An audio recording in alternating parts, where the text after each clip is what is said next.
If you would have asked me 5 years ago what the on-trend brewing thing would be in 2021, I never would have guessed that hard seltzer water would be so popular. Laugh all you want, but hard seltzer is a fantastic day drinker and likely isn't going anywhere in the near future. Imperial Yeast's new seasonal strain, W04 Paramount, can help brewers get the most out of their seltzer fermentations.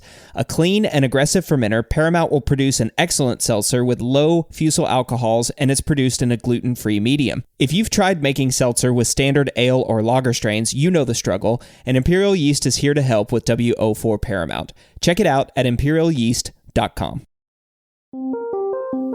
Welcome to the Brew Lab. It feels like yesterday that Marshall and I first started talking about doing a show that digs into the science behind brewing practices and traditions, but it wasn't. It was 2 years ago and 99 episodes since we aired episode 1 of the Brew Lab podcast. I'm your host, Cade Job, and today I'm back in the lab with my co-host, Jordan Folks, for a special edition episode of Applying the Science. Jordan, welcome back to the lab. I cannot believe it's been 100 episodes. I know, right? It's really flown by, and it's been a really fun ride, and I'm so stoked to be here with you as a part of it. But I think that it's time to do something special for number 100. And so I'm really excited for what we have in store today. I agree. We have to do something special for episode 100. It's hard for me to believe it's been 2 years and 100 episodes. And that's something special, so you don't have to continue worrying about it, is we're hanging with Ben Edmunds, brewmaster of Breakside Brewing Company here in Portland, Oregon. We're going to be drinking some of his beers on show and talking about how he applies brewing science at Breakside. This is going to be a lot of fun. It's very rare that I get a brewmaster that's going to come on the show and just talk about how he applies the science, right? And we're, since he's local, right up the road in Portland, he's graciously supplied us with a number of beers, some of his core beers, which we'll talk about after the segment or after the show, but I can list them off now. We got Breakside Pilsner, Breakside IPA, What Rough Beast, Rainbows and Unicorns, and a barrel-aged one called Finders Keepers. So if you're in the Portland area and can get any of these beers, I encourage you to do so and check them out while you're listening to the show. I'm super excited about this, Jordan. How about you? I'm incredibly excited. I think that Breakside is one of the best breweries in Portland, Oregon, if not in the world. They have racked up so many medals, and definitely those are justifiable pieces of hardware. They make incredible beers all over the spectrum. I've been a huge fan since they opened over 10 years ago, and I'm just delighted that Ben was able to join us and kind of sit through some of these things and talk about, what are some of their secrets to these wonderful beers. Yeah, we'll see what we can get out of him. Like I said, I'm especially excited to hear how he gets the flavors into the beers, what processes that he used, and how he figured out how to use the processes. What science did he read about? What does he apply? And what's I'm not doing that, kind of thing. But it's going to be a lot of fun. So we'll get to Ben. Ben will join us here in just a few minutes. But before that, don't forget to check out patreon.com/brewlosophy if you haven't already.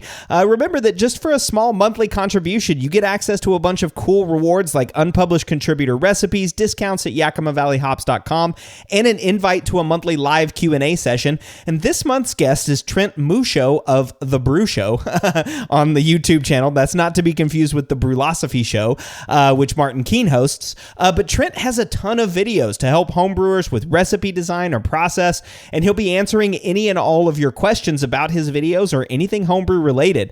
All you have to do to get access to this is become a patron at the $3 a month contributor level, and you do that by visiting patreon.com/brewlosophy. So be sure to check that out. Don't miss Trent Musho. Another way to support us is by clicking the links at brewlosophy.com/support. We've got several affiliate sponsors who give us a small kickback when you purchase from them using our links, and it's really easy to do. All you have to do is start your shopping experience by clicking those links at brewlosophy.com/support. And this week's feedback is brought to you by the folks from John I. Haas, who over the last couple years have released a handful of really cool hop products like Lupamax, Incognito, and Flex, all intended to improve beer while reducing vegetal matter and thus increasing yields. Well, they're excited to announce their latest 100% hop-derived product, especially made for your patio, lawnmower, or beach beers. Kettle Ready imparts smooth, light, stable bitterness and kettle hop aroma to beer while offering microbiological protection during the brewing process. This new product is easy to use and has no special dosing requirements. Plus, due to its standardized high alpha acid concentration and a light, stable molecule, it gives the light stability and bitterness characteristics desired for all traditional beers. And it plays well with other Haas products, including Tetra Hop Gold, Hexa Hop Gold, and Ready Hop, for flexibility and optionality when brewing light, stable beers. Learn more about Kettle Ready at johnihaas.com. That's John, the letter I, HAAS.com. All right, Homebrewing UK wrote in with the show idea. He says, can you please do a podcast on how to best grow up a mixed culture starter? For example, from bottle dregs, since each microbe has different nutritional needs. And man, this is a great show idea. I think there's a lot to look at here. I'll definitely try to do a show on this. I mean, there's all kinds of those, just that part, nutritional needs for different organisms. That's going to be a lot of fun. Jordan, you've had more experience probably with mixed cultures than I have. What do you do? Yeah, that's a really interesting comment on the nutritional needs. It'd be cool to get a scientist or a professional mixed culture brewer that has something to say on that, because I definitely don't. But I can provide a little bit of feedback in terms of how I've done it at the homebrew scale. So when it comes to bottle dregs, one thing to be aware of is killer wine yeast is present in some bottle dregs. Also, it's possible that it could be pasteurized. So you want to make sure that the bottle you're culturing from actually has viable bacteria and yeast present. So Mad Fermentationist, I believe, did a post on this a decade plus ago. So that might be one list worth consulting, but obviously trial and error is one way to start. So you get your bottle. Don't pour the last inch or so. I can say Cantillon dregs. People had a lot of success with those and other lambic producers. And that's actually a really good way to kind of make a really lambic flavored type beer at home, is just taking Belgian lambic and goose dregs. And so you want to save that last inch, swirl up the bottle, sanitize the edge of the bottle, maybe some Star San spray or even light a little flame. And you want to pour that into a very small amount of starter wort. I'm talking maybe a cup, something like that. And the rule of thumb is that you want to go up by 10 with every additional generation. And so starting with a small amount and just building it up over 2 or 3 times, especially if you can spin it on a stir plate, you can get a totally healthy, viable, pitchable culture from bottle dregs, but it's going to take either several bottles or a few generations to build it up. And the other thing to remember there is mixed culture microbes, they don't grow at the same rate as yeast, Saccharomyces. And so you might want to let these things spin for like 3 or 4 days at a time in between transitioning between each generation, because it's just not going to grow at the same rate that you would with a just pure sac culture. Yeah. Oh man. See, this is exactly what I wanted, right? And this is why I love having you as a co-host, Jordan, because I can't wait to do this episode and then apply the science with you, right? Like it'd be so much fun to talk to a scientist and see what they think about all this stuff, and then talk to you about how you've done it in practice. But again, awesome idea, Homebrewing UK. Jordan, thank you for that awesome advice right there. And if you guys haven't, you may want to pause it and listen to it again, because that was really good information about how to grow up microbes from bottle dregs. All right, well, we're going to take a short break, and after this, we'll be back with Ben Edmunds from Breakside Brewing, talking about he applies the science at Breakside.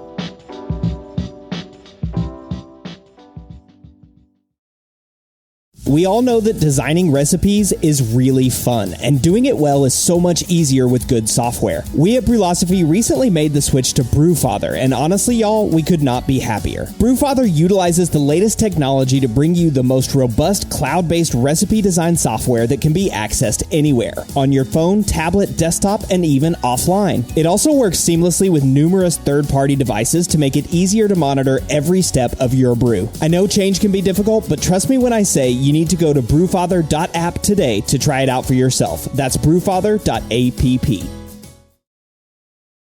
Established in 1995, More Beer has been consistently serving the greater brewing community since the times IPA was expected to be bitter and clear, and there are reasons they've stuck around so long. In addition to their massive product selection and excellent customer service, More Beer has locations on both the west and the east coast of the United States, which translates into fast shipping times regardless of where you live. And when you spend more than $59, shipping is free. When you're in need of brewing ingredients and gear, there's no better option than morebeer.com, one of the most trusted shops on the planet.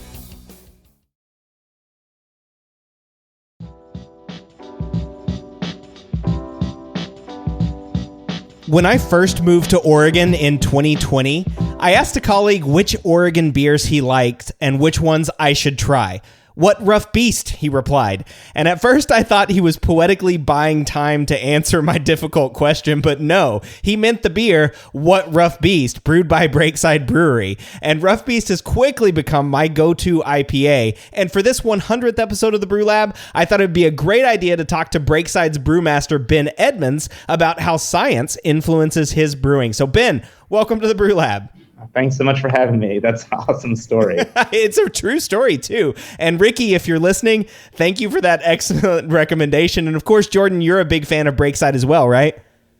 I am. And I was a really big fan of What Rough Beast when it first came out. I was really into hazies at the time. And it was nice to have a local example beyond, Great Notion was one of the only other ones doing it, it felt like at the time. Yeah. I mean, that's actually, I think that might be one of my favorite intros for, for a segment. But it's totally true story. Ricky and I were doing some hop work out in the hop fields and just talking about beer, and that's what came up. And I haven't looked back since then. And this is going to be a slightly different show than normal. I mean, normally we'd have like some sort of scientific experiment or something, and we talk about the science behind that. But Ben, our special guest, has graciously supplied us with several of Breakside's flagship beers, including What's Rough Beast, but also Pilsner, Rainbows and Unicorns, Breakside IPA, and Finders Keepers. So we're going to sit here, sip through them, and ask Ben questions about them. We're going to totally nerd out. We'll figure out what science went into the development, the story behind the beers, how they're made, what's in them, how he does what he does in each of these beers. And we've got 5 beers. We may not get through them all, but we're going to do our best. And like I do at the beginning of every show, I want to talk about you, Ben. You are the brewmaster at Breakside University, graduate of Siebel University and Yale University. But what got you into brewing? I started as a home brewer. I kind of got interested in craft beer first as an enthusiast and just really loved,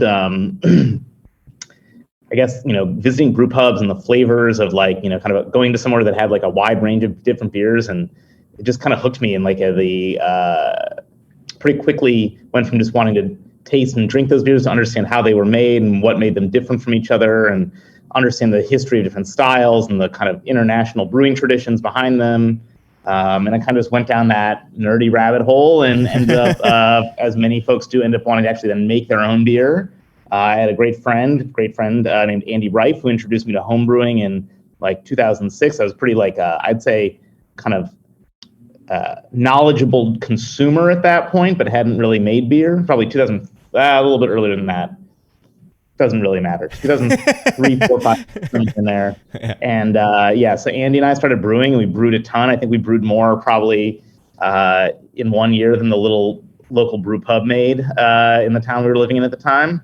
Nice. And from there, it just kind of went from being something I wanted to make have as a hobby to what I wanted to spend my time doing professionally. And so I ended up going to Siebel and getting a first brewing job after that. And about a year later or 6 months later, I met the guys who were starting this little new brew pub called Breakside in Northeast Portland, and they offered me a pub brewing job there, and I thought it sounded awesome to design my own beers, and a little 3-barrel basement brewery is kind of like glorified home brewing, and figured it'd be so easy. It was just going to be, they just do that, and it was going to be like living the dream. And 15 years later, or almost 15 years later, 13 years later, here we are. So yeah, I've kind of just stayed on along for the ride the entire time. Held on, I guess, maybe the better descriptor. Yeah, held on, right? I mean, Breakside. It sounds like if Breakside started as a 3-barrel, basement brewery, you guys have made some upgrades or some changes since then. Why don't you tell us a little bit about Breakside? Tell us what kind of beers you are, who you guys are, all that stuff. Yeah. So we are now. Fast forward 13 years or so from the time we started this little pub brewery. We're now a regional size brewery, I guess is probably the technical term or the official term. We're producing around 32,000 barrels of beer per year. Nice. Most of that's out of our main production brewery in Milwaukee, Oregon. That's a 30-barrel brew house, 120-barrel fermenters, 60s and 30s as well. That's where our canning and bottling lines are. Our barrel program, and then of course all our administrative functions out of there. We do still brew at 2 of our additional pubs both our Slab Town location, which is a 10-barrel system, and then the original Decum system still is in use. Wow. Mainly for lager beer, but that's a little 3-barrel still sees about 200 barrels of beer a year through it. Maybe a little bit more some years, maybe a little bit less, depends. And yeah, then we're actually so maxed for capacity in Milwaukee that we actually do a little bit of contract brewing, where we have Ninkasi Brewing makes one of our beers for us called Stay West.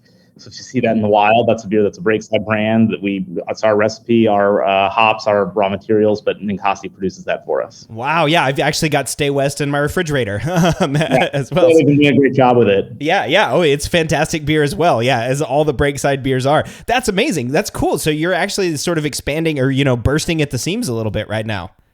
Yeah. We never expected to be the size that we've become. We were always, we figured we'd see some hope. We hoped for and planned for some steady growth, from when we built this production brewery in Milwaukee in 2013. But the idea that we would get to the point we're at, making 30,000 barrels of beer, that wasn't really on the radar at the time. But when those opportunities presented themselves and, the ability to give our team more opportunities, give people better pay, give people more benefits, grow the team, grow the equipment and tools that they have, as well as to grow the company and kind of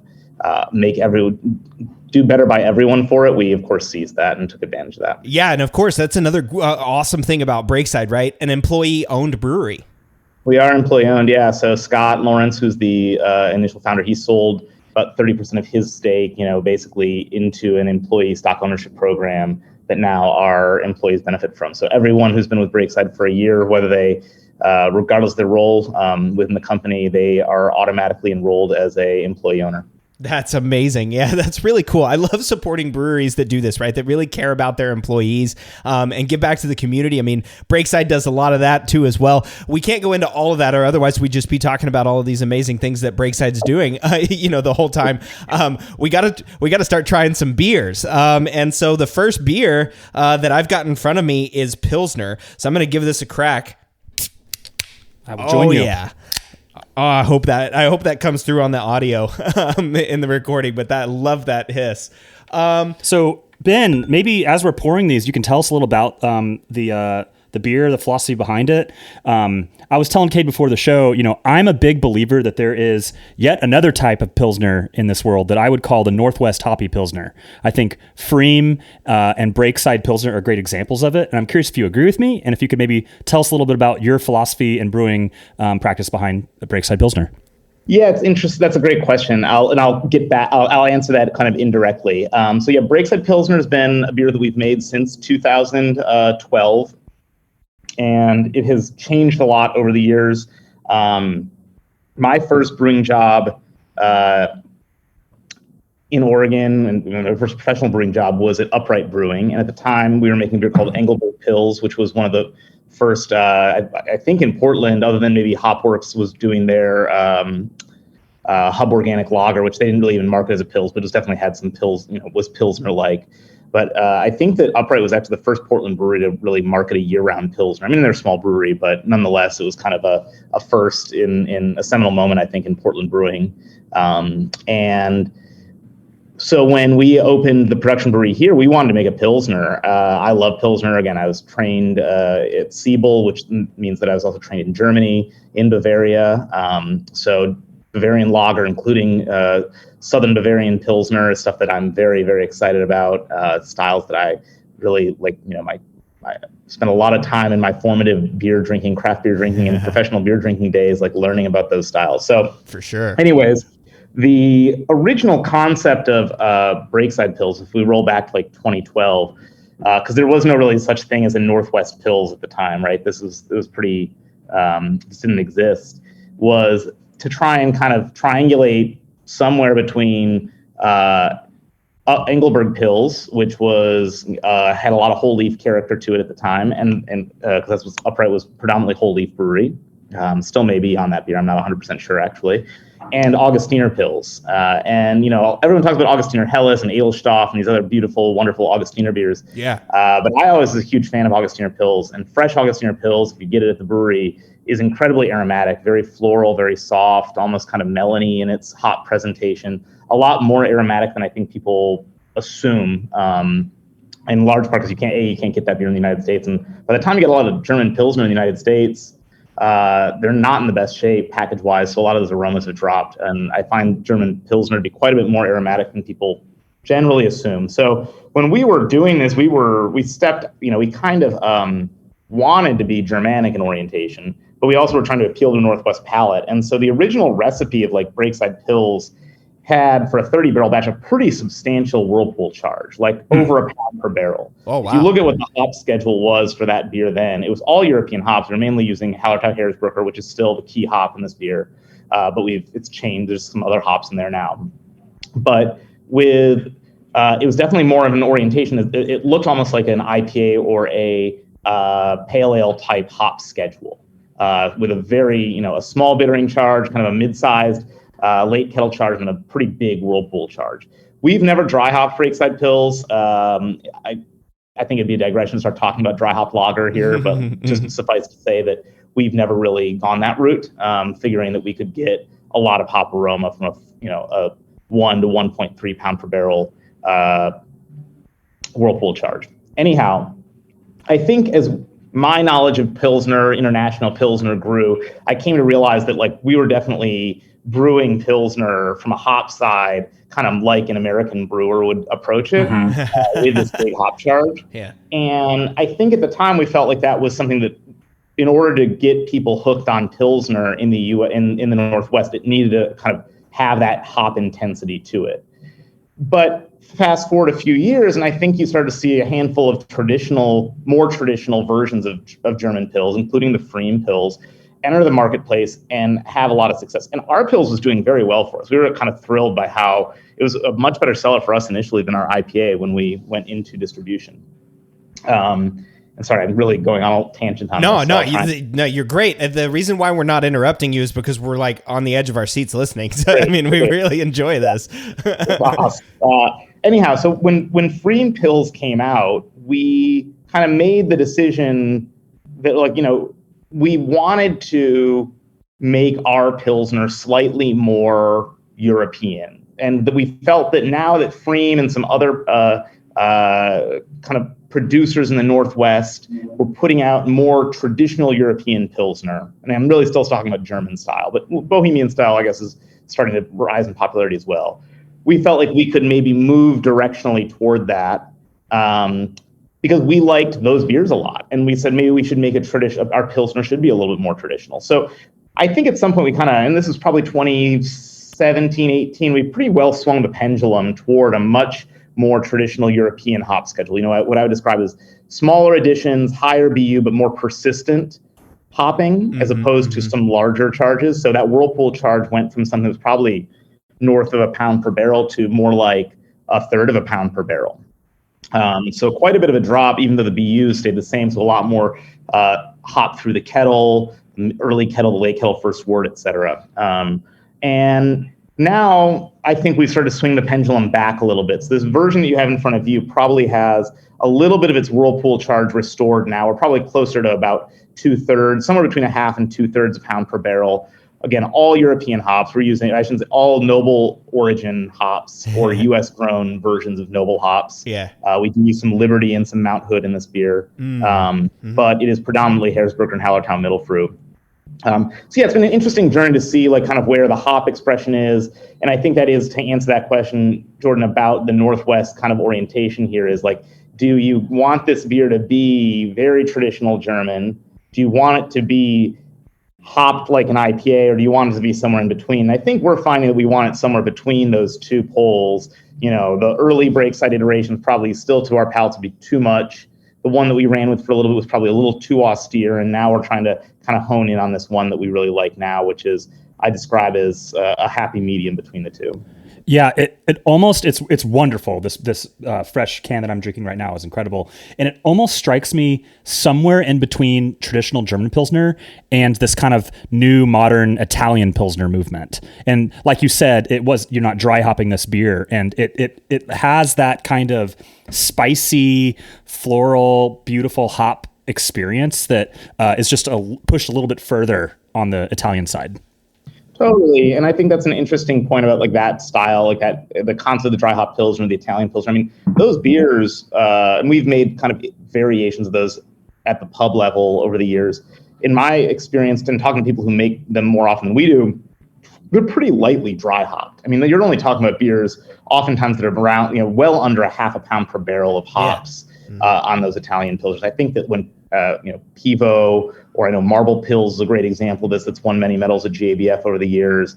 It's like, a quarter pound per barrel of Middle Fruit or Harrisbrook or Saphir or something like that to kind of up the impression of hops. But, Freem Pils isn't dry hopped. Meanwhile Pils isn't dry hopped. ABGB doesn't dry hop theirs as far as I know. So a lot of these aromatic American Pilsners are able to drive a lot of that through the whirlpool without needing to go into that cellar addition. Yeah, I think it's pretty clear that consumers like this, right? I mean, if I'm looking at, I talked earlier about the hardware that Breakside has, and the Pilsner has certainly won its share of medals. I mean, I'm looking on your website right now at Breakside Pilsner, and I see bronze medal 2019 Best of Craft Beer, gold medal German Style Pilsner Best of Craft Beer 2018, gold medal Oregon Brewer Awards 2017. And I mean, I can go back, but if I read off all these medals, we would end the podcast. But it's cool because while you're talking about this too, I'm thinking, wait a minute, whirlpooling a Pilsner, like who's doing that? But I get that hop aroma, but it's not Cascade, right? We're not talking tropical. We're not talking, grapefruit or any of that stuff. It's that really nice, earthy, floral, spicy character. Not, that floral's really coming through to me, and it tastes like hops, right? Like it's not an IPA.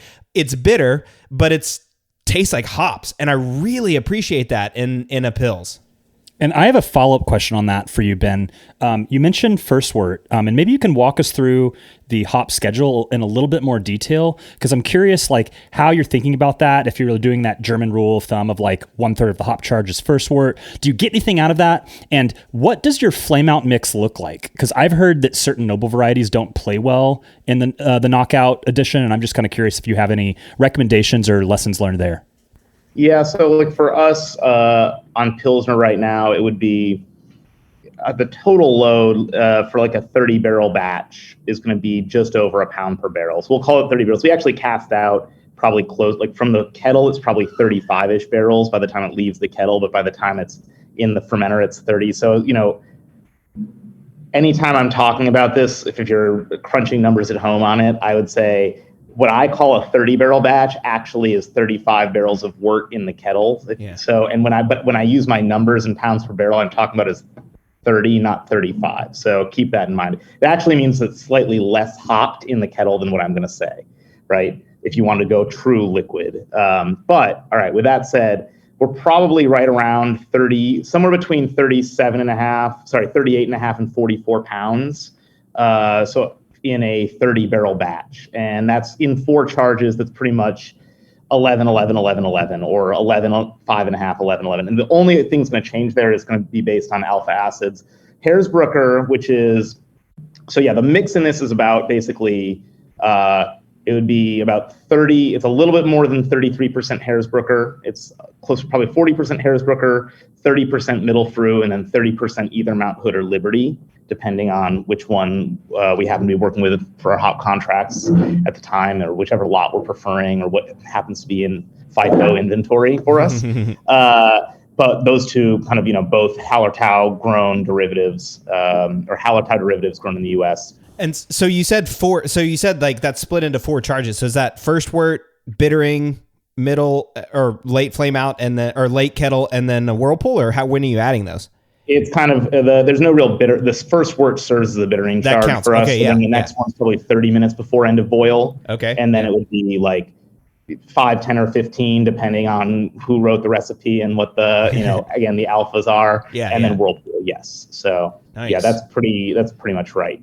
Nothing too kind of non-textbook in there, other than the fact that 25% of that charge is coming in the whirlpool. Yeah. And again, it used to be more like 2/3 in the whirlpool. So even when I say now that we've kind of found the middle, for a while we eliminated the whirlpool charge altogether, but at least for our Northwest palates, we found that was too low in terms of hop aroma intensity. We wanted more hop aromatics than we were able to drive just from a 5-minute charge.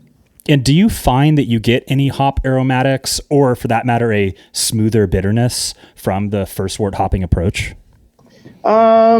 I think that's debatable. I don't know that we've really ever quantified it. It's just that some batches that we've done with first wort additions, people have really liked, and some of the recipes, especially some of our Bohemian hops, Bohemian Pilsners that we've done, which tend to be first wort, more based on kind of the tradition of first wort hopping in Czech Republic than anything. And people have liked those, so we've kind of made it it's not across the board in all of our lagers, but in many of them we just do it. And to me, it's like many things in a brewery. We could probably do it a different way, but unless someone can make the case that it's a better way, or like an easier way, I don't know that. Like, sometimes you just have to make a decision and say, are we going to do it first wort? We're going to do it 90 minutes. We're going to do it 60 minutes. And so in this case, we've just chosen first wort. Yeah. I wish that there were something that were really definitive about that I could say, but it's kind of habit more than anything else. I appreciate that response too, right? I love that honesty there. It's like, I don't know, we've never really looked at it, but this is the way we've done it, and it makes a damn good beer. So yeah. Yeah. I don't know. I know I've read all the claims about first wort hopping, and again, I think that it's more based on like, well, we like what it did in these other beers, and we'll go with it here. Yeah. I have two other questions about this beer. And then was probably pushing up time and go to Rainbows and Unicorns. But I want to talk a little bit about like lagering procedure too, right? Are you, sure. Like, are you, how long are these beers sitting in the fermenter? Are you doing any sort of secondary fermentation, that sort of stuff? Yeah, great. Running through it quickly. We knock our beers out at 48 degrees, and we ferment. We use the Augustiner yeast strain from BSI. It's great yeast. Yeah. We pitch at a million cells per milliliter per degree Plato, and we set the jackets on our fermenters to 50 degrees. When we're about 65 to 70% of the way through fermentation, or toward 80 to ADF, we will set the jackets to 57 for a diacetyl rest. At our pubs, we don't necessarily always do that. We might just actually ride through. But because there's some throughput concerns with production, we do the temporize. When we're doing the temporize, we'll schwund, bung the tanks at about 0.7 Plato above target TG. I think that one thing that doesn't talked about enough with schwunding and bunging tanks and retaining, naturally carbonating lagers is how tank geometry influences that. If you're on a 10-barrel tank, it's very different than if you're on a 120-barrel conical, so that's going to alter things. But because you have a lot of entrained CO2 in that liquid column, that's going to alter when you should do it. So at like the pubs, for example, on much smaller tanks, we can schwund a lot earlier because that CO2 has egressed by that same point in fermentation. It's not simply caught in the liquid column. It's not in transit, as it were. Yeah. If we were to do that in Milwaukee on the production system on 120-barrel tanks, it'd be very we'd be blowing those PRVs real quick. But anyways, we schwund. We typically get the beers up to about 2.5 volumes before we transfer them. Around day 16, we're typically past VDK threshold. Mm-hmm. We measure that both by sensory and by light spec. Okay. And so then we will step the beer down over the course of about 72 hours. First to 50 and then down to 31 degrees. And then we'll transfer, again, beer that's mostly carbonated at that point, typically has around 20 million cells in suspension still. And then we'll sit on that for at least 13 days. So 30 days is the earliest that we'll package from brew date. At the pubs, if we have more time, of course, we might go as long as 45. I tend to think that given, again, it's a balance. If we could have 45-day beer in front of people, lager in front of people, that would be ideal for me. We package Breakside Pilsner around 30 days, knowing that it's going to have some time in the can before it gets in front of someone, just given our inventory. So we don't want to get too old. But yeah, so we're typically somewhere in the kind of 4.5 to 6.5 week from brew day until package on these. Nice. It's crystal clear. Any findings, biofine, et cetera? It's fine in the kettle in the fermenter, and then after that it's just time. Just time. Yeah, time maturation. That's awesome. Yeah, and it's cool to hear it, too. We brew a lot. I especially at my home brew, in my home brewing, I brew a lot of warm lagers and try to get them out fast. But it is nice to hear, you're taking the time on lagers. And again, it's producing a fantastic, nice and crisp beer. I know, Jordan, you have strong opinions about fermenting lagers slowly and at low temperature and under low oxygen too. And spooning. I love it. And I'm curious, maybe a final question here. What's the mashing regime and how do you get it so dry? Oh, good question. Yes, a great question on that. We have actually been trying to bring the terminal gravity up slightly in this. Oh, wow. But yeah, I think, and that's, this would be a whole digression to Pilsner malt selection too, and international costs and things like that. So we can table that unless you really want to go down that route. But this is mashed. We mash in at 144. We do I want to say a 20-minute rest there for beta amylase rest. We step up over the course of about 20 minutes to 158 degrees, and then do a 10-minute hold there for alpha rest, and then we'll step up about another 25 to 30 minutes to 168. So there's 144, 158, 168. At the pubs, if we're doing other lagers, things that have higher percentage of Vienna malt, Munich malt, we'll usually go in around 132. Nice, yeah. We have found that we struggle with, if we go in at 132 on Pilsner, is that we end up going actually too dry. I see, yeah. Yeah, you got too much going on, right? You got too much access to the starches from those beta glucans, and then also too much, you got a lot of beta amylase, and they're breaking it all down into fermentable chunks. Yeah, and maybe there's this piece of it too. This is not decocted at all. It's just steam step, so we're not creating any unfermentability during the mashing process, really. So it really, if we start at 132, the beer ends up too dry. And I do think I think Pilsner can range, and there's a lot of ways to compose a Pilsner anywhere between, a TG of around 2 to 3 almost. And I'm talking about German Pils here. But I do think that if you start, and we've seen this with this beer, when it starts to drift down to 1.9, 1.8, which it has a couple times in the past year or so, then it's a little too thin on the back palate and a little too drying, Fortunately, in the Northwest, people like bitterness, so it's not so much of a problem. It's much more a problem to our consumer if it goes the other direction. But I do think that from a kind of world view, more kind of global world view on it, you want these beers in the low twos. So we're actually trying to push a little bit of fermentability back in there. Nice. Remove a little bit of fermentability, a little bit of TG back in. Well, it's a beautiful beer. I love the dryness. I love the bitterness. I love the hop aromatics. And listeners should definitely seek this beer out. It is a truly world-class example of the style. I'm sure Alex, is proud of you. Well, absolutely. And while we're on the subject of sort of low ABV, let's hit Rainbows and Unicorns. All right. Rainbows and Unicorns is your session IPA, I understand. Yeah. And, over the years, it's kind of migrated up ABV wise. It's not quite, some people might quibble with the term session at this point. It's more like I call it, a Australian pale ale, international pale ale. We're in the 5.5 range here. It's not truly a session IPA, below 5%. I think when we first brewed this beer in 2015, it probably was around 4.8%.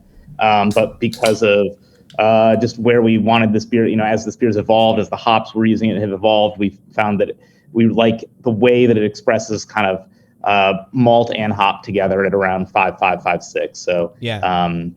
Oh man, first thing I get off of this whenever I crack it open, especially after the pills, right, is that hop aroma. Just hits you right in the nose. And I mean, it is surprising too how much hop aroma is in this, and there's also just a little bit of bitterness, but it drinks like an IPA. That's always my big complaint about session IPAs is they're always either like just thin and watery, and they're like way out of balance. They're either way too hoppy or they're just not hoppy enough, and that's always my problem. But this one just hits you with that hop aroma.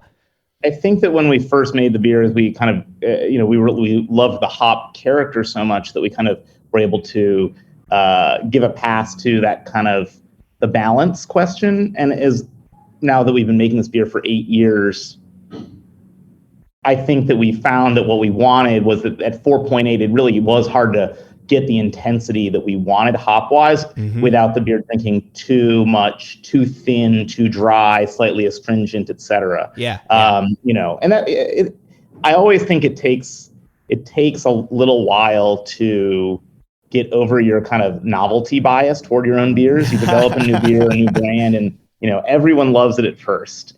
Even when we make a big recipe change on one of our core brands, there's always this kind of newness bias, a novelty bias that we see in our internal sensory scores. Oh, I know that we recently changed Breakside IPA. I'm going to score it high because what people are doing is they're saying, I'm liking this direction, but they're kind of doing it in a less critical way than if they're being really asked, like, okay, how good a version of this is this? What they're doing is they're using it as a kind of a rubber stamp to say, oh, okay, let's keep doing something along these lines. But it takes a little while to kind of get to the point where you say, oh, okay, actually, this is a good idea, but it needs some refinement, you know? So you have to go through that honeymoon phase with a new beer. And I think with Rainbows, we went through that when it was 4.8, 4.9. We said, okay, you know what? Now that we're seeing this with a little bit more clear eyes, not so much through rose-colored glasses, we want to actually bring this into kind of the 5.5% range. You know, on the nose, I'm getting what I think that I've seen you describe at the Slabtown location is white gummy beer. And this is incredible. I believe that you've described it in the past as like an Austin style IPA even. I'm kind of curious, like, how do you do this white gummy bear aroma? It's amazing. Thank you. I think that probably in this case is driven by El Dorado. Yeah, that's what I was going to say. El Dorado, it's got to be. El Dorado has always been the largest hop by volume, or by weight, I should say, in this beer. Even though I think some of the other hops punch kind of more aggressively, specifically Galaxy. But as a pound for pound kind of thing. But I do think that the best versions of this, in my experience, when we're really nailing Rainbows, the El Dorado expresses in this kind of sweet fruit. It's pineapple-y, but it's not just pineapple. It's like not Hawaiian fruit punch, but it goes for this kind of generic sweet fruit that balances everything. It's a little peachy. It's a little white gummy-like. Yeah, so those are kind of the descriptors we look for with really great El Dorado. Yeah, it's like that fruit cocktail. That's how I always describe El Dorado. It's like the canned fruit cocktail. It's even got that little bit of like syrupy sweetness in it sometimes too. Totally. Yeah, and I love it. And that's a big one. A lot of breweries in Austin do use El Dorado. That's a pretty popular hop down there. And yeah, so you mentioned the ABV on this, and that was one of those things that piqued my attention here, because I think about that all the time as well, right? Like a good thing about an IPA is you need some of that alcohol to carry it, right? You need some of that alcohol sweetness and that alcohol burn so that you get enough of that IPA character. How do you manage that, right? Like you've said that you you've crept up over time and you like where it's at 5.5. How do you manage the hop load addition on that, right? Because you're surely not throwing at it as much hops as you're throwing, IPA or What Rough Beast. Definitely not quite as much, but I think most people would be surprised. I mean, if you looked at our kind of total hop loads, the gap between a beer that's 7.5% and 5.5%, the total poundage is not that different in terms of dry hop load. It's more about alpha acid is a big piece of it. What percent's in the dry hop, what the BUs are. TG, of course, figures into that. But yeah, I don't really think, you need to dry hop a beer substantially less than like a pale ale less than IPA. For example, I'll just pull like some numbers here. Like our average dry hop, and I just ran these numbers recently for like a pale ale across all of and these are all West Coast beers, not the hazies, but we're at like 2.9 pounds per barrel dry hop on pale ales, including something like Rainbows. Rainbows itself is not that high, but in that kind of same vein, Rainbows, I think, is at around 2.4 pounds per barrel. But our strong pales and our IPAs are only slightly higher than that at like 3.3, 3.4. So, you're not seeing a huge jump in terms of poundage there. It's really just incremental. Yeah, so I guess you're paying more attention to, like you said, the bitterness in the malt bill, which is interesting to me. Yeah. For an IPA, you're paying more attention to bittering additions in the kettle than you are necessarily to dry hop. I mean, that's not to say that dry hop is just you're ignoring it, but I mean, again, like you said, it's incrementally not that much difference. That's kind of unique to me sounding. Yeah, because I think that when you're looking for impact, I'm a big believer that, like, I guess I think that I want our beers, regardless of what ABV tier someone's coming in, if it's a hoppy beer, to be at the same level of intensity aromatically. Yeah. Yeah. And there may be some consumers out there who say, no, you shouldn't do it that way, or that's not what I want in my pale ale. I don't want it to smell like an IPA, and that's fine. I can understand that perspective, that the aroma intensity of something like that might be too much, or it's just too intense. But I just think that that's kind of I don't really agree with that personally. So we tend to roll in the direction of we want the intensity to be high on these beers, period. And the balance comes into effect in lots of other ways. So dry hop, insofar as this kind of the main driver ultimately of hop intensity, hop aroma intensity in the beer, we're going to keep that more or less as a control, and then pull the levers elsewhere in order to keep the beer in balance. Yeah. So you're not necessarily, you're changing the hop schedule, but on the kettle side, right? I guess, right? Like not adding as much in the bitterness there. Correct. Yeah. I mean, it's much lower poundage on the hot side, and lower poundage in the whirlpool as well. So. Yeah. I'm really struck by the hop character in this beer. Both of these beers so far have really been enjoyed as if they were on draft. The amount of aroma and flavor and freshness you're able to package into this is really mind-blowing. And I'm curious if maybe you could kind of walk us through the dry hopping approach here. Are you adding after terminal, are you doing any post-boil acidification or dry hopping acidification? How do you get a beer this bright and vibrant in terms of the hop character? Thank you. I'm glad it's jumping. I would say the number one for me is, so just process-wise, we have two basic dry hop regimes, and it's brand dependent, and it's a little bit varietal dependent as well, because we think some varietals do better with shorter contact periods than others, or different contact times. But basically, it's either a single dry hop charge or a double dry hop charge, and a single dry hop would be to us about 5 days after the last fill of a tank, 5 to 6 days. So we're at terminal. We've been at terminal typically for 2 or 3 days. We've harvested yeast at 65, 68 degrees. We're dry hopping at 67 to 68 degrees. We don't raise the temp. We don't drop the temp. And we go up top and we drop hops in through the top. I'm a big fan of the relatively quiescent dry hop, especially on larger tanks. So we don't do much in terms of rousing or in terms of recirculation. We will do that occasionally on smaller tanks, but the reason there is more because I think that hops are falling out too quickly than the larger tanks. I think we have a lot of time through this liquid column. So a batch of rainbows like that is getting a single charge on day 5, letting it sit through, and then we ride out through hop creep until we're past VDK. The tank is not, we don't cap the tank. We hold off on any kind of pressure because we feel like that's going to create interferent flavors. It prolongs hop creep.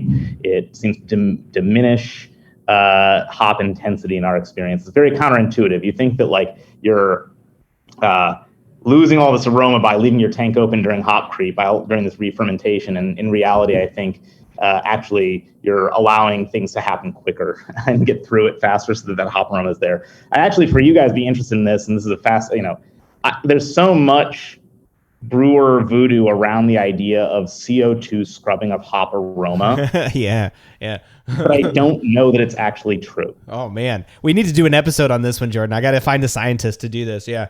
The mechanism of the elimination of volatiles of hop aromatics through CO2 scrubbing. I don't know. I get that, you ask every brewer, they believe in it, but I'm not convinced it's in the literature anywhere actually in an empirically proven way.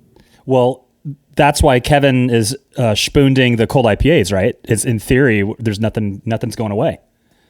Right. That's the argument, right? Oh, I'm not going to lose anything, right? But I mean, in terms of carbonating practices, et cetera, I mean, there's a lot of ways you can lose hop aroma. in the cellar, 100%. But I think it's a myth. I'll hypothesize. This is my controversial hypothesis for this show. My controversial hypothesis is that I don't actually think that CO2 scrubbing is the mechanism by which hop aroma is frequently lost. I think it is oxidation first and foremost, not excess CO2. And I think, and I would also posit that trying to retain hop aroma by bunging tanks too early, particularly in this era of hop creep, risks the persistence of other yeast-derived metabolites that will obscure hop aroma, whether that be diacetyl or mercaptan-derived compounds, other undesirable sulfur compounds, things like that, acetaldehyde, because I know that I've anecdotally heard about the spikes in acetaldehyde from folks when they cap their tanks, or other yeast metabolites, from excess re-fermentation, the production of fusel alcohols, ethanol itself, that can suppress hop aroma. But I don't know that CO2 scrubbing is what is the culprit on this. So we leave our tanks open and let them run through. Yeah, totally. I mean, especially like, you mentioned oxidation too. I mean, that's such a big one, right? I mean, anytime that the beer's finished and you're adding hops and all this, I mean, that can cause so many issues, and it can be so like pervasive, I guess, right? Or like subtle. You don't really realize that you've got an oxygen ingress somewhere. Like that was the issue. It wasn't the CO2 scrubbing pulling off. So I wonder, that'd be pretty interesting. I wonder too, like in the world of CO2 extracts, maybe that's what's causing some of this too, is they're like, oh, well, supercritical CO2 has been shown that you can make these CO2 extracts. Maybe that's what's causing it. But I think I'm with you. I don't think CO2 scrubbing is really doing anything. I would love to see an article on it, though. We'll see if there is one. Yeah, I'd like to see someone tackle that as a prove or bust the myth kind of question. Yeah. Jordan, to go back to the dry hop. So if we'll either do it day 5 as a single charge, or day 5 and then about 72 hours later. So kind of like day 5, day 8, day 6, day 9. Again, tank size kind of dictates a little bit of the exact scheduling for us, but about 3 days apart, and we'll drop the cone between the two. We try and get the hops out every 72 hours. And if we do that second charge, that's really meant to be a quick charge. We let the hops in there for about 24 hours and we drop that cone the next day. And are you doing anything to mitigate oxygen exposure during the addition process? Hold on. I want to know the answer to that question, but we've got a couple more IPAs to get through and we need to take a break. So I want to come back and answer how you are minimizing oxidation during dry hopping, because I think that's going to play a role in our IPA rolls. So we're going to take a quick break and we'll be right back.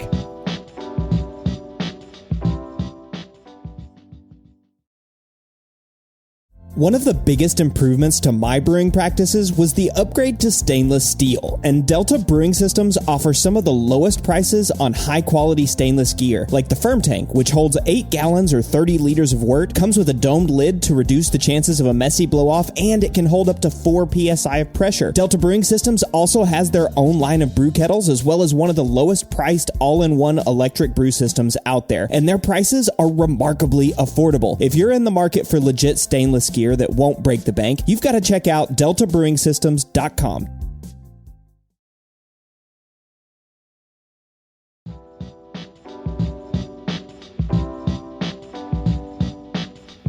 The Pacific Northwest is known for IPAs. I mean, it's hop country up here. 99% of all U.S. hop acreage is located in Washington, Idaho, and Oregon. So it's no surprise that a quality brewery like Breakside has several award-winning IPAs, including one of my favorite and my go-to IPA, What Rough Beast. So should we start with that one? What Rough Beast? How's that sound? Yeah. Let's do it. All right, let's do it. Let's do it then. Let's crack into What Rough Beast. So while we're pouring, why don't you tell us a little bit about this one? So if I understand correctly, this is not necessarily a Northwest IPA, but maybe something in between East and West. Yeah. It looks like you have Breakside IPA right there. Is that right? Yeah. Oops, I just cracked the wrong can. Don't worry, okay. I'll get What Rough Beast. I got the right one. Yeah, there we go. It's hazy. That looks correct. Yeah, thank you. Yeah. Want to make sure we're all talking about the same beer. Yeah, good. Yeah, so definitely it is, there's a Northwest influence here, which is to say, I think if we were to be reductive about it, I would say it's probably more bitter and a little drier than the what you would find in Chicago or on the East Coast, in the Atlantic Seaboard, in these styles. And I think that is meant to, we're fully aware of that. It's an intentional choice. It's an intention. We're not trying to hybridize two styles here per se. Mm-hmm. We're trying to take the attributes of New England IPA that are distinct from West Coast IPA, but present it in a package that to a Northwest consumer is pretty approachable. And by that, again, I think I hinted this earlier, is that at the end of the day, the Northwest beers generally, compared to those elsewhere in the country, lean more bitter, right? I always kind of laugh when I hear San Diego brewers. I love them. I love San Diego brewers. But I laugh when San Diego brewers talk about how bitter their IPAs are. And that's not like it should be a bitter arms race, right? But it's Northwest beers have always been more bitter, for better or for worse, right? Usually for worse in that sense, right? But I think they're it's when I first moved to Portland in 2007, I was taken aback by how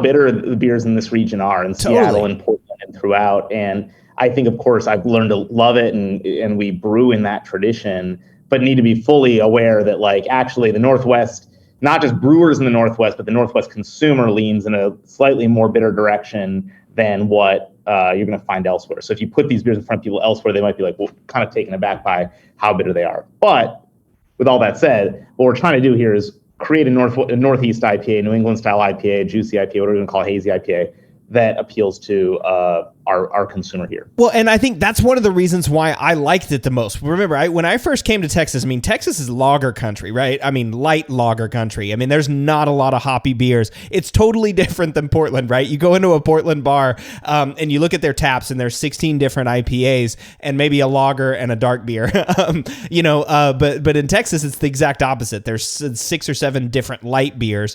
And I think that's the thing.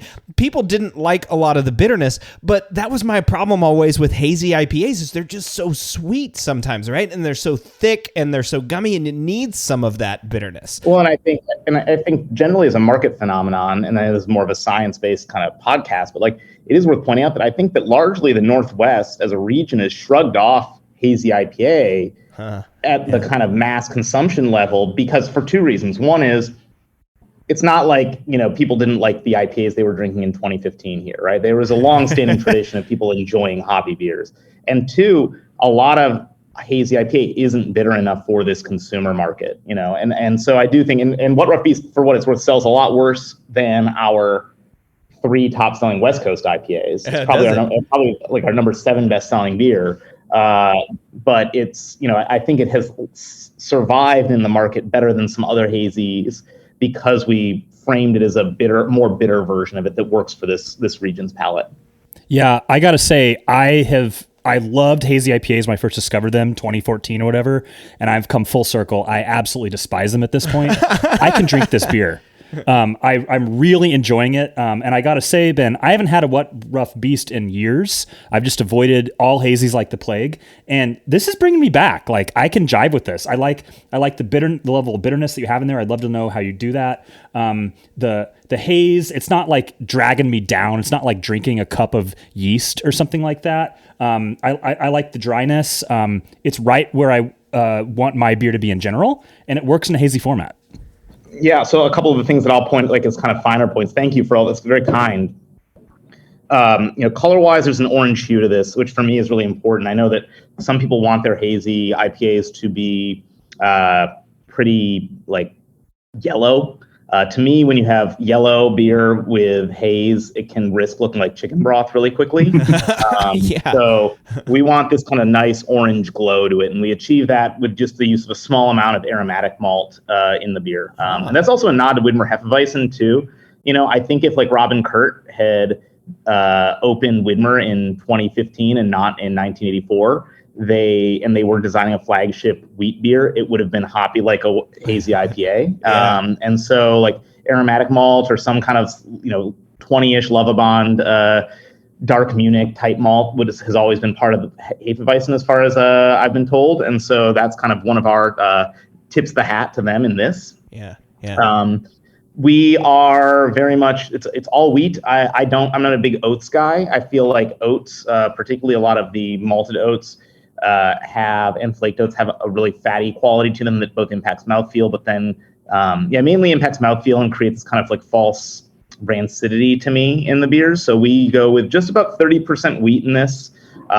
We'll use flaked wheat and malted wheat. In this case, for Beast, it's all just malted wheat.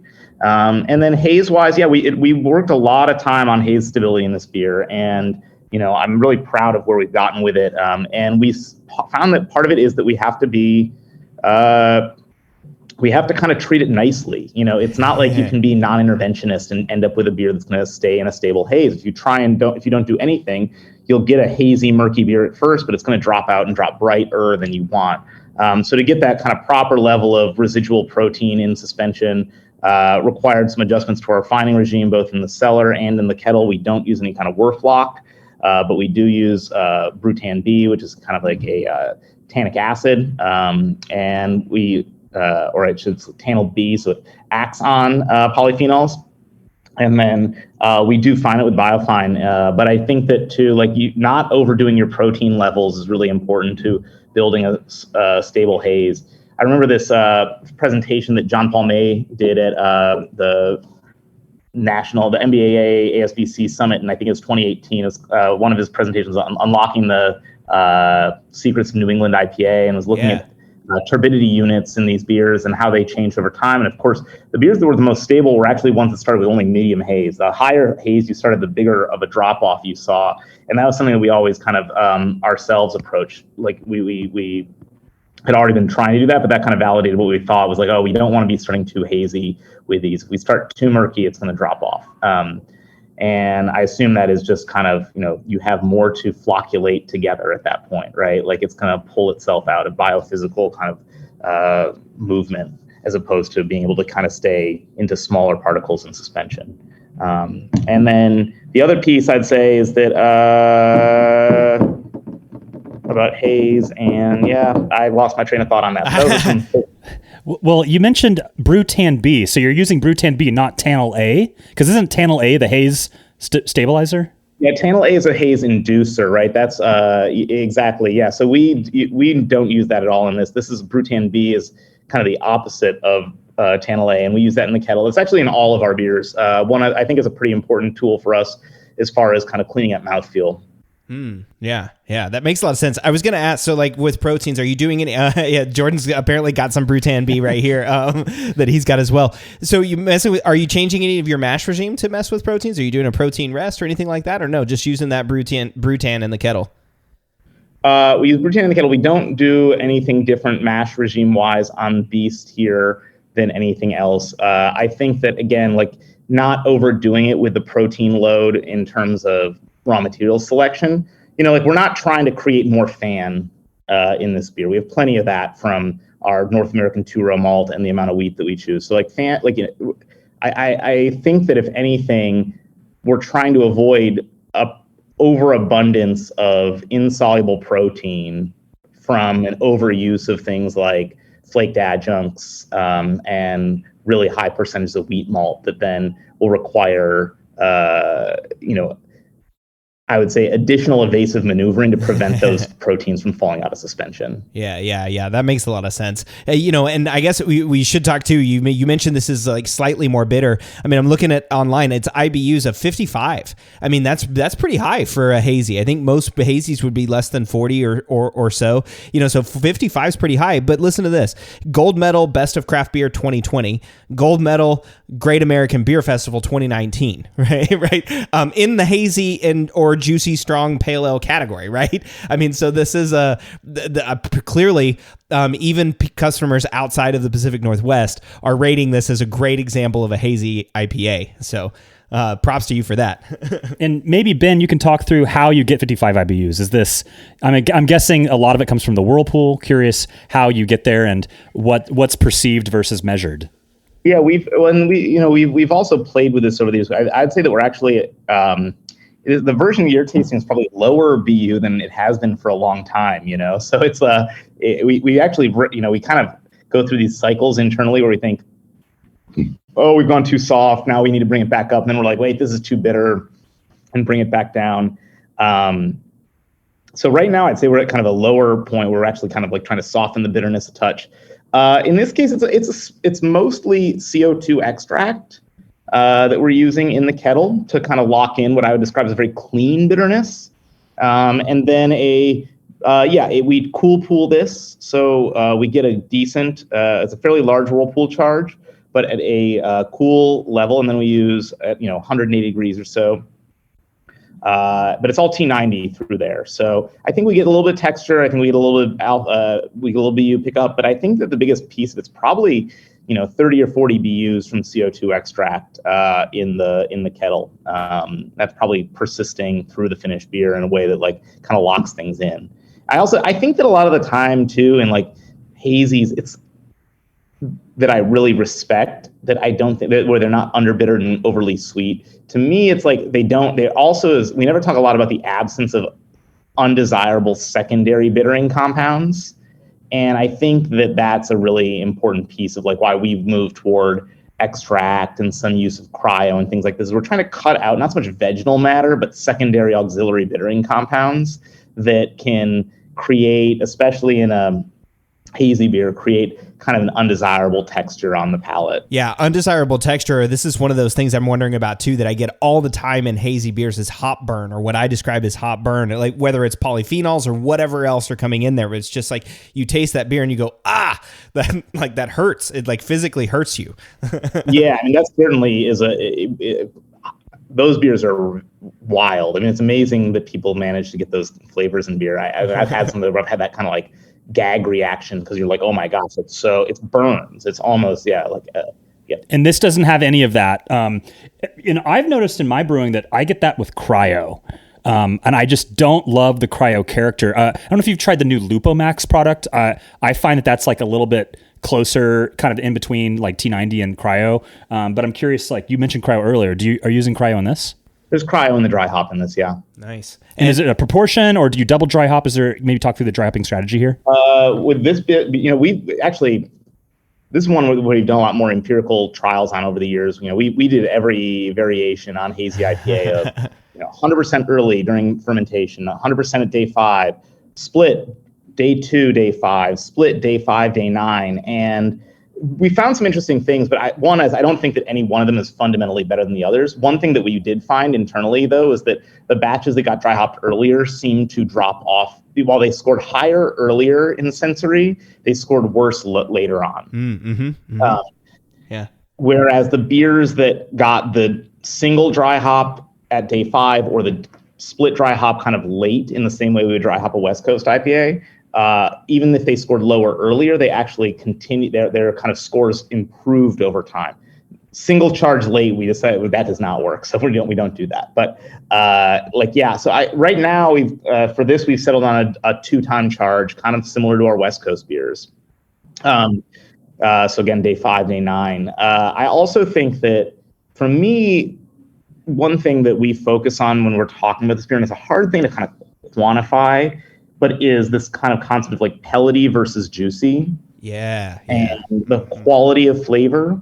And it's really about flavor. Aroma, like I want, this beer to me, I don't know, Jordan, if the batch that you have right now is like, it's pretty dank, it's got like the first thing I get is like a big kind of like pop of weed off of this. Like it's not onion garlic, but it's like, there's some like, its trends a little savory, like it's an acceptable amount for me, but I'm like, whoa, this is like, the intensity is big. It's in my face. I get all this fruit, but I also get this big resin cannabis bit. Mm-hmm.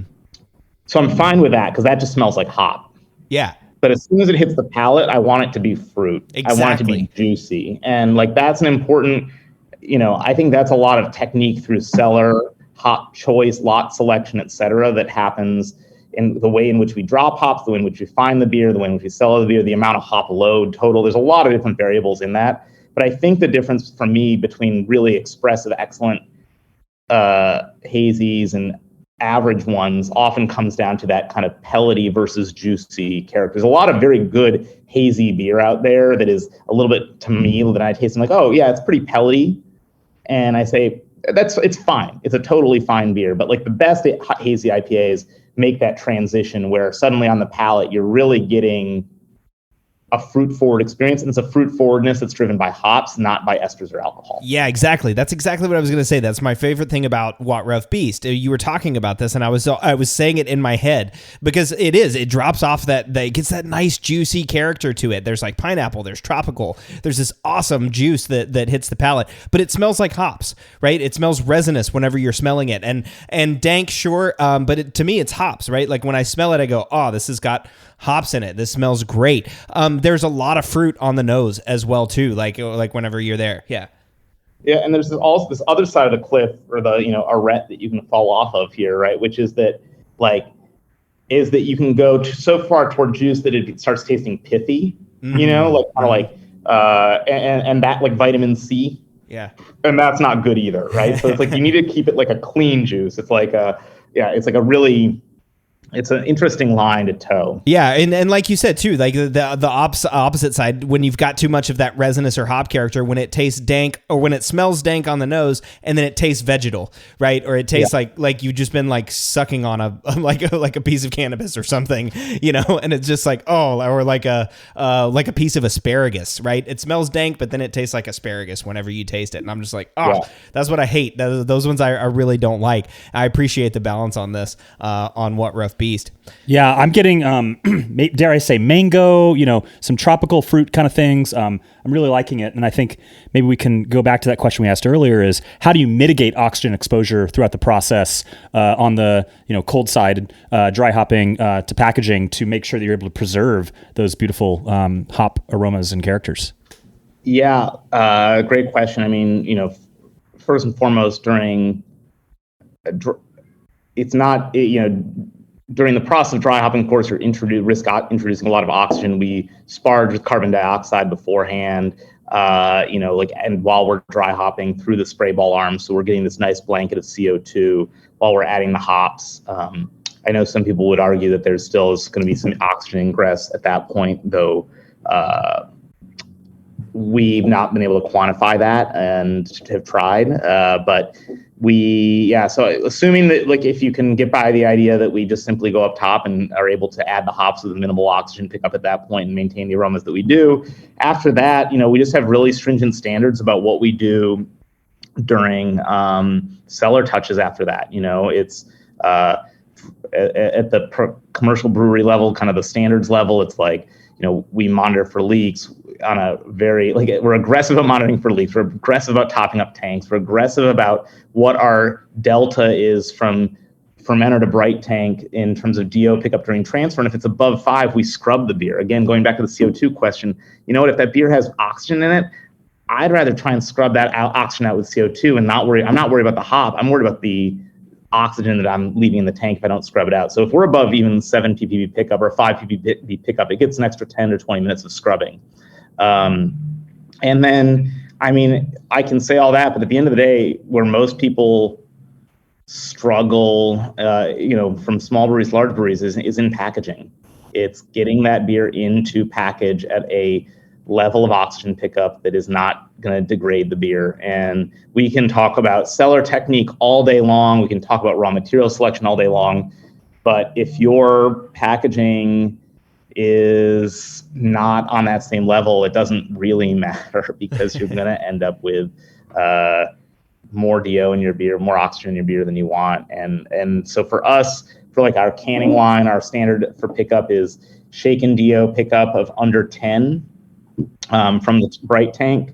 If we are above 10, our operators have to be actively trying to mitigate that using techniques that we've established to try and bring those things down. That might be changing belt speed, might be changing fill speed, purge time, etc. And if it gets above 20, we stop the line. And it's just that simple. Those are tight. Those are really tight oxygen controls, and it's a great thing too, because I think I was drinking my So my Rainbows and Unicorns was from December. That's almost 3 months ago, and it still tastes great, right? And I mean that's one of those reasons why. Thank you. Yeah, I mean, and honestly, I think a big part of it too that maybe is worth mentioning is it's not really a trade secret. It's pretty common sense, but I think most people are kind of resistant to do this at the commercial levels. You got to carb your beers high. Yeah. if you're starting with if your bright tank CO2 is 2.6 and you're trying to can on an atmospheric line and keep your DOs down, it's just like you're not going to be able to do it. Right. Yeah. Yeah. Like you are fighting a strong uphill battle, And so Kyle Yurtsin, who's our packaging manager. I mean, he gets asked all the time, how do you guys keep your DO so low? And the first thing he says to people is like, well, what are you carping your beer to? And they say, well, 2.6, 2.7. He's like, have you tried 2.9? They're like, no, we can't do that. Right. Yeah. It creates all these problems on the fill head, right? Like, no, we're just going to have foamy beers and we're going to have low fills and all this stuff. And carve it to 2.9. And then by the time you're in package, you're at 2.75, 2.72, 2.7. But that lost CO2 there is what's giving you this actual ability to fob your beers in ways that are going to keep oxygen out. And there's really no, even for us, I would say that no matter, we have spent years working on these things and specifically around aromatic IPA, right? And I would say that there is nothing there. If you don't have your carb right, there's nothing you can do to prevent oxygen ingress in most packaging scenarios. And that's even true on a counter pressure filler, because you're not going to get the fob you need at that last second before you get to your closure. So I think that's probably, I know it's so stupid to say this, but the secret is probably just carb your beer higher than you need to. And as long as your beer is cold enough and you'll be okay. You'll be okay. And I got to say, as a drinker, a consumer of the product, it has a very draft-like quality, so starting high, losing a little bit via packaging, and by the time and losing some more from pouring into a glass, it's like I'm approaching draft levels of carbonation, and it all seems to be working out quite well once you account for those losses. Right. And guys, I keep losing track of time because I'm so interested in the conversation, but we're I'll go on. I know we got me on Saturday. I can talk for hours. I know. We can too. I mean, do it pretty regularly. Okay. I don't want to skip a beer, but I feel like we've only got time for one beer. Maybe which one would you guys like to do? Breakside IPA or the Finders Keepers? I feel like we talked IPA, but let's do Finders Keepers. How does that sound? Let's do it. Yeah. Finders Keepers is a blended barrel-aged stout. It's the first of our kind of what we'll call our 2023 series of stouts. We do 6 of these releases every year, and each one tends to be around, between 15 and 20 barrels. They're always available at our place, and we focus mainly on non-adjuncted barrel-aged stouts. And so this is a blend of really 3 different base stouts, but I would say it's actually a blend of 5 different expressions of those stouts. So it's about 55% of an American Imperial Stout that spent 15 months in barrel. But that portion was split between Elijah Craig rye barrels and some Old Fitzgerald 11-year barrels. There's a small portion of rye stout that was 25 months in cask of just straight up Heaven Hill cask. So a single cask there that we wanted because it had some nice richness to it and kind of enhanced the rye from the base beer, and that enhanced some of the rye whiskey perception to our panel. And then the remaining 38% is basically a split of milk stout, all that was aged 2 years, and 2/3 of that was in traditional Heaven Hill barrels, and the other was in Oregon whiskey barrels from Westward Whiskey, which offer this really cool, kind of,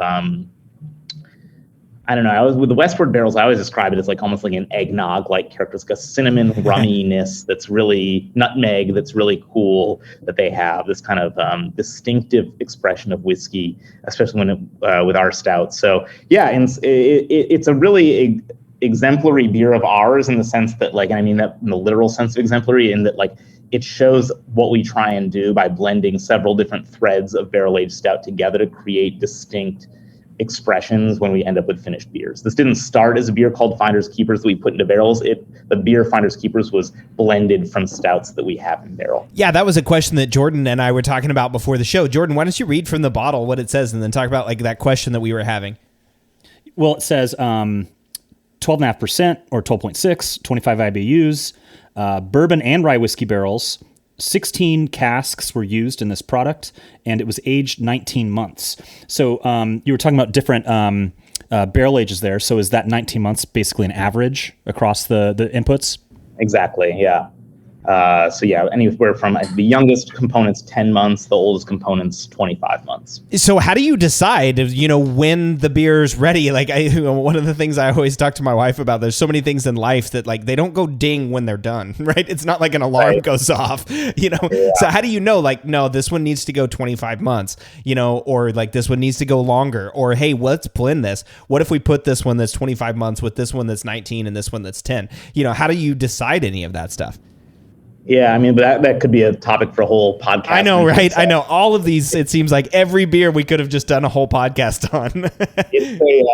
It's a really interesting project that we embarked on at the start of COVID, which was to kind of reorient the entire barrel-aged strong beers program, A, around stouts, and B, around blending, as opposed to the idea of having these discrete projects where you'd say, let's make an imperial rye stout, put it in barrels for 10 months, pull it out of barrels, blend those casks together, and then release that, right? Yeah, the idea was let's develop 10 or 15 different imperial stout recipes, each of which might have something different, to it. Like one's more milk, like a milk stout, one's more of an American imperial stout, another's an oatmeal or a rye-based stout, different English-based malts, etc. And then use those as a starting point. So you're starting by just saying, okay, we're going to do stout, but we're going to do 15 different stouts, and then we'll blend when we think we're choosing the top barrels out of these different expressions. Then you start letting time be a variable, like you're saying. So it's like, okay, well, we'll pull half of this at 12 months for this blend, but that means there's half of it that we're going to keep letting age. We don't know if it's going to get better or worse at that point. So it's like you tasting in the 18. Some of it's perfect then, so you keep riding it out to 24, et cetera, right? And then you start adding this other variable, which is the barrels themselves, the wood treatment is expression, right? So it's not just all Heaven Hill, but it's like, okay, this is rye whiskey, these are some wine barrels, this is some apple brandy, this is some Pappy barrels, things like that. So we try and play in a sandbox, which is why we really avoid adjuncting a lot of these. The idea is basically like beer wood treatment time, and I think Corey King at Side Project has that name. Beer barrel time is one of his beers, right? Yeah. And I really respect that concept, right? To us, it's like it's base beer, it's blending skill, it's time, and it's wood expression all kind of brought together. And there's just so much diversity you can create within that kind of,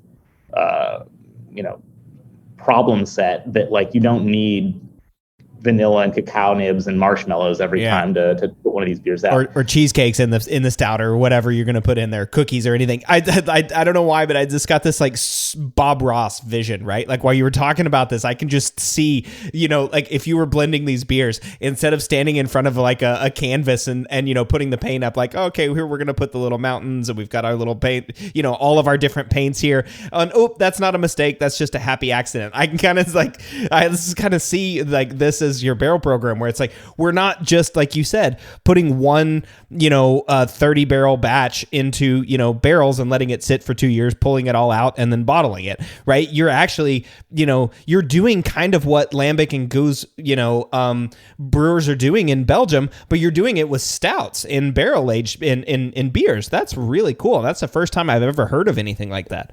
Yeah, and I'm struck by you mentioned there's no adjunct character like cheesecakes or whatever. It's also drier than some of these really hyped imperial stouts. So I'm curious about your FG targets.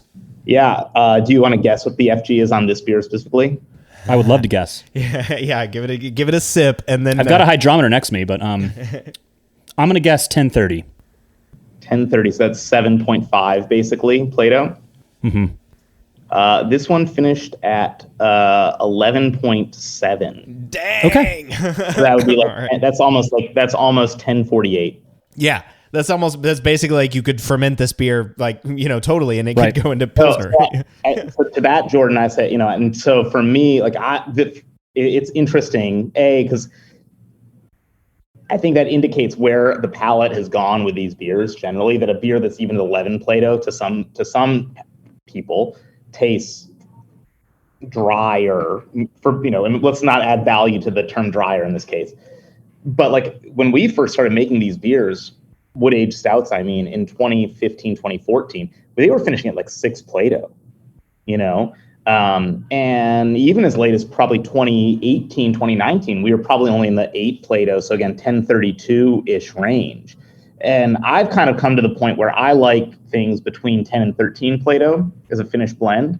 So 1040 to like 1052. And the reason for that is I think you get this happy balance between expression of malt and barrel artifacts across the full palate, but enough body to support the alcohol intensity.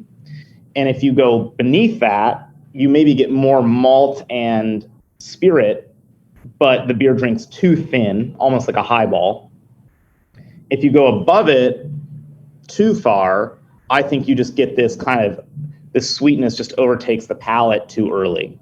And so for us, we've kind of settled on in this range, and I always call it, it's a silly, it's like a little triangle. It's like the 10 to 13 triangle. It's like your ABV, your TG, and your age in barrel should be 10 to 13. And you're going to be in a happy spot. Like if you can blend to that, you're in a good spot. But we want blends. I need casks and recipes that are at 8 Plato. And I need stuff that's at 16 Plato to make this work. Because if I don't have the 8 Plato stuff, I don't get enough malt. If I don't have the 16 Plato stuff, I don't get enough body. So it really isn't trying to drive all these toward the same kind of that triangle. The blends drive toward the triangle, but the beers themselves have to stay kind of distinct. But I think the trick with this is that expedition kind of inspired stout, I call it expedition stout literally as a tribute to Bell's, is what we call it internally, that American Imperial Stout. It's so roasty and aggressive that it almost comes off as dry. Oh, that's awesome. And it sounds like it really comes through in that beer. And so like one of the things that I always have a question about too, anytime I hear barrel aged, I'm always wondering about microbes or oxygen ingress, right? Like, you know, are any of these sour or tart, or have you gotten rid of all the microbes? Well, the way we treat the barrels is that we have an ozonator. So we will ozone the barrels externally before they show up. We don't do any kind of like internal treatment to the wood. They're freshly dumped whiskey barrels for the most part. We do have a small amount of wine barrels in the program. Those tend to be a little bit more problematic. But I don't think it's our fault. I think it's the winemaker's fault. Exactly. Yeah, we can definitely blame them. This is a safe space for blaming wine folks. So, there's no Brettanomyces in my wine until there's Brettanomyces in my wine, right? Yeah, exactly. Yeah. But yeah, with the whiskey barrels, to be honest, we don't do any internal treatment. We do clean the outsides. Obviously we bring to bear all the normal sanitation standards that we would for other beer. We're purging the barrels. We're very good and diligent about filling them to the tippy top. We don't sample the barrels very often, so we're not engaging in a lot of like touches. We run micro on each cask individually before it gets blended into a tank. Yeah. So we validate the barrels. We do occasionally get hits, and then we'll rerun those. We'll do an enrichment. So we'll run them initially on PCR. If something hits, then we'll get an enrichment test done internally. If that hits again, then we'll send it to a third-party lab for plating to see if it is actually a live, microbe. Yeah. And if it is, we typipally will pasteurize the beer at that point. We'll find a way we will treat the beer. We'll rephrase that. We'll either exclude those barrels, or if we decide to include the barrels, then we will pasteurize the beer. Yeah. Makes sense. How do you pasteurize? We'll take it to a third party and pasteurize it, like in a tunnel we'll package it and then pasteurize it in a tunnel pasteurizer. Yeah, take it to a tunnel pasteurizer. I'm sure there's a couple of breweries up there in Portland or down here in Eugene that can help you out in that way. That's interesting. So, but okay, last question, I'll let the microbes go. Have you ever done anything with any of those beers that got microbially infected? Do they taste okay? Or like, have you ever like been like, oh, this one's actually a happy little accident or something? Nothing that would be nothing that I would describe as intentional. I mean, I'd say that before, in the somewhat distant past, we definitely didn't have as robust a testing program. And I think that some of the beers, I don't think that any of the beers really went ever sour per se, but definitely had developed some sort of more like vinous qualities that I would say were unintentional. Yeah. But yeah, nothing. We've never seen anything get like we've never taken one of those casts and been like, oh, let's do this with that. Yeah. Like this we think is really cool. But yeah, generally, with these types of beers, with really dark beers, it seems like it's that kind of vinous leathery thing that gets to develop. Maybe I know some people talk about it as like a cherry cough drop kind of character that comes from a lacto infection in these beers. We've never really had lacto. Honestly, it's never really gone sour. It's almost always when we've seen anything undesirable, it's been in that more kind of like Brett vinous type vein. And again, I think there's so much alcohol inhibition in these beers by the time they're 12, 13% that like you do see flavor development and change, but it's I don't think it's as much of a kind of like recarbonation risk, despite the fact there's a lot of carbohydrate in there. So that said, if we know there's a microbe, we're going to pasteurize it and we're not going to package it. But when we have run into that problem in the past, it's interesting that it doesn't do anything especially crazy in our experience. Yeah. No, I mean, that's great. That speaks to the, like you said, the practices that you're doing to make sure that you're ensuring and sanitizing and, doing checks with PCR and all that to make sure that nothing's in there. Yeah. Yeah. And what's the shelf life on these? How long have you let them sit around? And do you find that they're best enjoyed the day that they're released, or do you find that they take a couple of years to really hit their stride? Yeah, I'm a big believer that like anything we release from the barrel age program is ready to drink now. I especially, and we don't, like I said, I think now we've done 14 beers in this series since we've kind of re-inaugurated the barrel aged stouts. And 2 of those 14 have had any kind of non-grain adjunct. So largely traditional stouts and porters. A lot of people's imperial stouts these days are really imperial porters.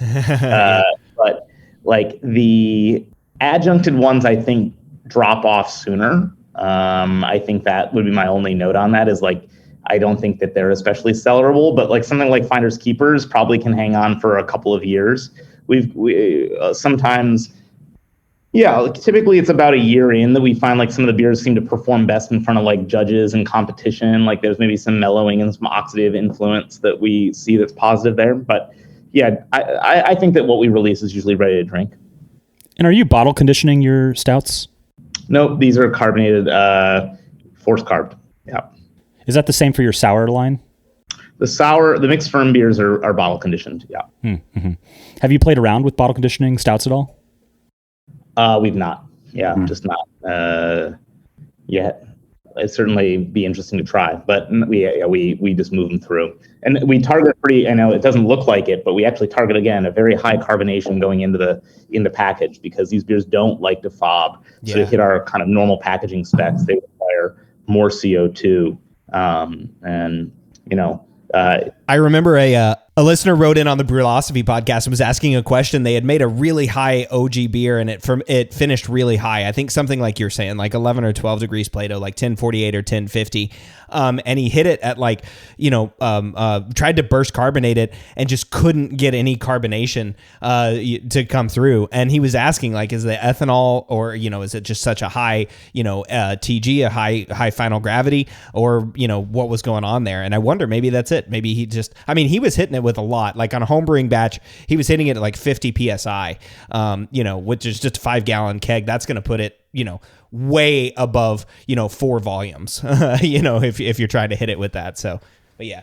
Yeah. I mean, for us, it's not so much hard to carbonate it. It's that like to get the foam on beer and that rise, that expression of the breakout of carbonation that you need to package as best as you can requires way more than it would in another beer just because it's so thick. Yeah. Makes sense. Well, holy moly, fellas, we're all pushing up on an hour and 45 minutes. So this has been a hell of a special episode. It's 2 episodes, episode 100 and 101, That's right. Maybe we should. I'll talk to Marshall, the producer, about that. But I asked this of all of my guests at the end of the show, Ben, so I'm going to ask you this too. If you want brewers to take away just one thing from today's episode, what would it be? Oh, gosh. I wish you'd asked me that ahead of time. I know, right? I know. This is why I do it. I don't tell anybody this ahead of time. I just ask them. I think that bit that I talked about in terms of packaging, I think is something that I really would encourage everyone who's a brewer to take to heart, which is that you can have the best beer in the world in a bright tank, and if you don't package it with that same care, it's going to go downhill in a way that does not represent your beer quality the way you want. And so doing those things, those little silly things to try and get your beer packaged in the best way possible with as little oxygen ingress, ultimately is what's going to, you have to start there if you want your beer in the world, in the commercial world, to taste better in front of more people. Yeah. Get packaging on lock. Yeah. Keep packaging on lock. I like it. That's great advice for brewers. Well, Ben, thank you so much for providing these beers for us to drink. And thank you so much for brewing incredible beers at Breakside. And of course, thanks for joining us on the 100th episode of the Brew Lab. Thank you so much for having me. It's been a lot of fun. Love nerding out about beer. So this has been awesome. Yeah, this is great. Jordan, thanks again. And I'll see you next week, right? Yeah, this was awesome. Thanks so much for the beer, Ben. It's awesome. All right. Well, listeners, I hope you enjoyed this episode, this 100th episode. Next week, Jordan and I will be back breaking down the science of looking at how consumer behavior and non-alcoholic beers, the episode with Dr. Matt McSweeney. We'll be back breaking that down next week, so stay tuned. The Brew Lab is a production of Brewlosophy, where they who drink beer think beer. Don't forget to visit brewlosophy.com to read about our weekly experiments and other brewing adventures, and listen to us talk about it on our other show, the Brewlosophy Podcast. Thanks to all of our sponsors and patrons that help make this show possible. If you'd like to receive a reward for helping us do what we do, visit patreon.com/brewlosophy to see how you can do just that. Thanks so much for listening. We'll be back in the Brew Lab with another guest next week. Until then, think beer.